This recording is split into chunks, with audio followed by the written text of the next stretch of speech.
സ്വകാര്യ ധനകാര്യ സ്ഥാപനത്തിൽ നിന്നും പണം കടം വാങ്ങിയതിന്റെ പേരിൽ അനധികൃതമായി രേഖകളുണ്ടാക്കി വസ്തു തട്ടിയെടുത്തതായി വീട്ടമ്മയുടെ പരാതി. പുനലൂർ തുളിക്കോട് ബേബിക്കോണം പൗർണമിയിൽ അജയകുമാരിയാണ് പരാതിയുമായി പോലീസിനെ സമീപിച്ചിരിക്കുന്നത്. പുനലൂർ നഗരസഭ സ്റ്റാൻഡിംഗ് കമ്മിറ്റി ചെയർമാൻ ബിനോയിക്കെതിരെയാണ് പരാതി നൽകിയിരിക്കുന്നത്. 2008 ഭർത്താവിൻ്റെ ചികിത്സയ്ക്ക് വേണ്ടി അജയകുമാരി ബിനോയിയുടെ സഹോദരൻ്റെ സ്വകാര്യ ധനകാര്യ സ്ഥാപനത്തിൽ നിന്നും 60,000 രൂപ കടമെടുത്തിരുന്നു. ഈടായിട്ട് വസ്തുവിൻ്റെ പ്രമാണം വാങ്ങിയാണ് സ്ഥാപനത്തിൽ നിന്നും പണം നൽകിയത്. വീട്ടമ്മയുടെ പേരിലുള്ള 5 സെന്റ് വസ്തുവിൻ്റെ ഒറിജിനൽ ആധാരവും കരമടച്ച രസീതും വാങ്ങിയ ശേഷം കരാറാണെന്ന് തെറ്റിദ്ധരിപ്പിച്ച പുനലൂർ സബ് രജിസ്റ്റർ ഓഫീസിൽ വെച്ചും ഫിനാൻസിൽ വെച്ചും നിരവധി രേഖകളിൽ ഒപ്പിട്ട് വാങ്ങിയതായി അജയകുമാരി പറയുന്നുണ്ട്. ചേട്ടന് അസുഖം ക്യാൻസർ ആയിട്ട് 5 മെഷീന് അഡ്മിറ്റായിരുന്നു.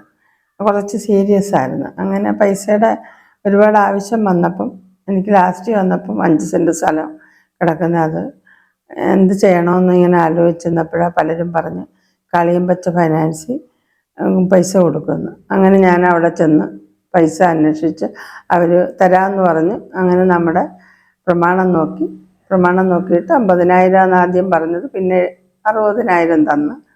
അങ്ങനെ എന്നോട് പറഞ്ഞ് എഗ്രിമെൻ്റ് ചെയ്യണമെന്ന് പറഞ്ഞ് അങ്ങനെ രണ്ടാപ്പൈസ വന്ന് എഗ്രിമെൻ്റ് എല്ലാം എഴുതിയിട്ട് എഗ്രിമെൻ്റ് വായിച്ച് കേൾപ്പിച്ച് എന്നിട്ട് എന്നോട് പറഞ്ഞ് രജിസ്റ്റർ ഓഫീസിൽ പോകാമെന്ന് പറഞ്ഞു.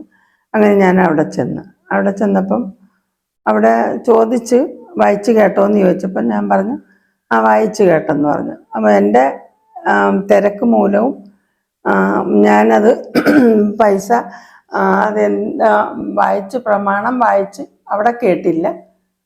സൈൻ ചെയ്യാൻ പറഞ്ഞു. അങ്ങനെ വിരലടയാളവും സൈനും ചെയ്ത് ഞാൻ പൈസയും മേടിച്ച് ഞാൻ തിരികെ പോയിരുന്നു.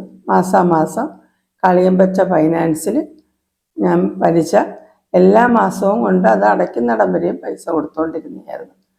അങ്ങനെ അത് അടച്ചു കഴിഞ്ഞിട്ട് ഞാൻ അവിടെ ചെന്ന് അന്വേഷിച്ചപ്പം ഫൈനാൻസ് അടച്ചിരുന്നു. അങ്ങനെ അവിടെ ചെന്നിട്ട് സെറ്റിൽമെൻറ്റ് ചെയ്യാമെന്ന് വിചാരിച്ച് അവിടെ ചെന്നപ്പോഴും അവിടെ ആൾക്കാരും ഇല്ല. അങ്ങനെ ഞാൻ പിന്നെ കുറേ നാൾ കഴിഞ്ഞ് എൻ്റെ മക്കളൊക്കെ വളർന്നു വരിക, അവരുടെ വിദ്യാഭ്യാസമൊക്കെ ചെയ്യണമായിരുന്നു. അതുകൊണ്ട് അതിനെപ്പറ്റി ഞാൻ ശ്രദ്ധിച്ചില്ല. പിന്നീട് ഞാൻ അത് തിരിച്ചെടുക്കാൻ വേണ്ടിയിട്ട് ഞാൻ സെറ്റിൽമെൻറ്റ് ചെയ്യാമെന്ന് വിചാരിച്ച് ഞാൻ കോടതിയെ സമീപിച്ച് സെറ്റിൽമെൻറ്റ് കേസിന് കൊടുത്തു.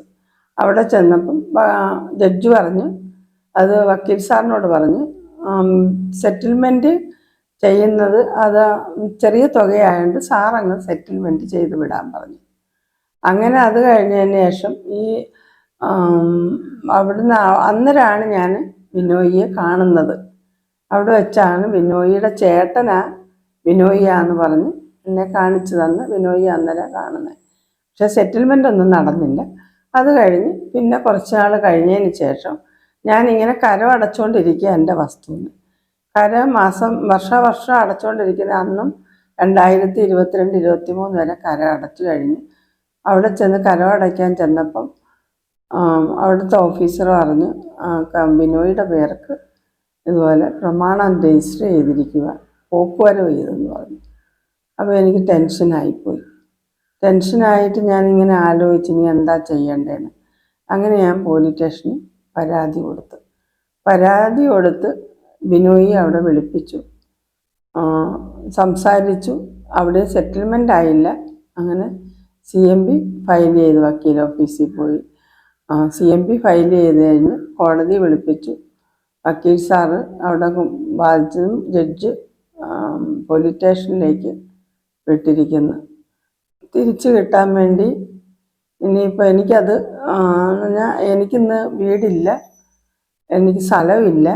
മുനിസിപ്പാലിറ്റിയിൽ നിന്നൊരു വീട് കിട്ടിയിട്ടും എനിക്ക് ഈ സ്ഥലമില്ലാത്തതിൻ്റെ പേരിൽ അത് ക്യാൻസലായിപ്പോയി. അതുകൊണ്ട് എനിക്കൊരു വീടില്ല. എനിക്ക് 2 പെൺമക്കളായിരുന്നു, അവർ വിവാഹം കഴിച്ചു വിട്ടു. ഇനിയിപ്പോൾ ഞാൻ തനിച്ചാണ്.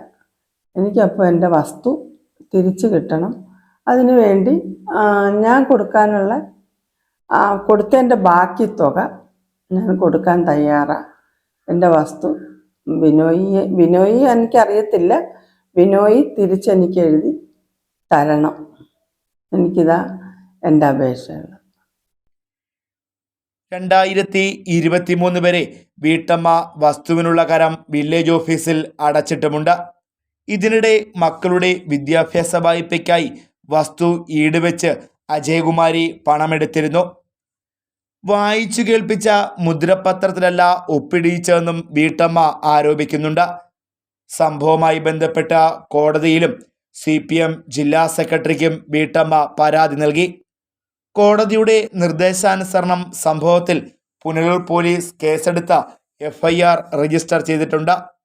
സംഭവത്തിന്റെ തുടരന്വേഷണത്തിന്റെ ഭാഗമായി പോലീസ് സബ് രജിസ്റ്റർ ഓഫീസിൽ നിന്നും വില്ലേജ് ഓഫീസിൽ നിന്നും ഇത് സംബന്ധിച്ച രേഖകളും ശേഖരിക്കുന്നുണ്ട്. എന്നാൽ വസ്തു അജയകുമാരി തനിക്ക് വിലയ്ക്ക് നൽകിയതാണെന്നും തുടർന്ന് തന്നെ കബളിപ്പിക്കുകയായിരുന്നുവെന്നും ബിനോയും പറയുന്നു. സംഭവത്തിൽ കൂടുതൽ പ്രതികരണങ്ങൾക്ക് കൗൺസിലർ തയ്യാറായിട്ടില്ല. Fox TV news bureau, Punalur.